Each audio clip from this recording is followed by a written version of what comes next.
Le comble de l'horreur a été atteint dans ces dossiers dont nous parlons parce que les victimes ont subi des mutilations mais absolument effrayantes.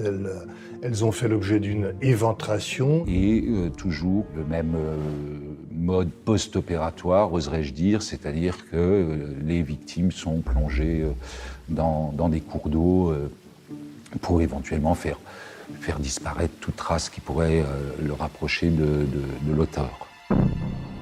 Tout coïncide entre les deux meurtres, sauf leur âge. Jeanne-Marie a 11 ans et l'autre victime, Edwige Vallée, est une jeune mère de famille de 38 ans. Des profils différents qui écartent dans un premier temps la piste d'un même tueur pédophile. Mais au cours de l'enquête, les gendarmes apprennent qu'Edwige Vallée avait en fait une apparence juvénile.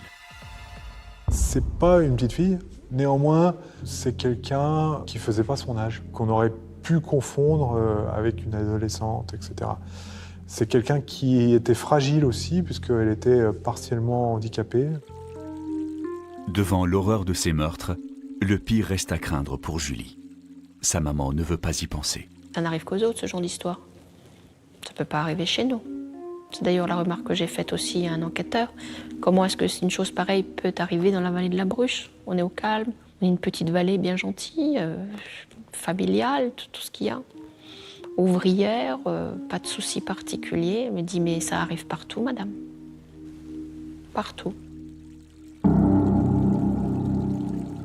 On s'est rendu compte qu'on avait un tueur en série, potentiel en tout cas, dans la région, ce qui n'arrive quand même pas tous les jours.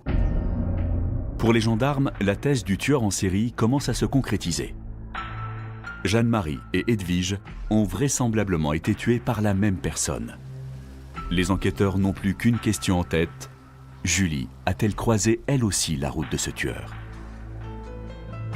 Les événements se sont enchaînés entre la disparition de Jeanne-Marie, la découverte de son corps, la découverte du corps d'Edwige, et puis pour terminer, la disparition de Julie. Donc ça nous conduit à pas être très optimistes.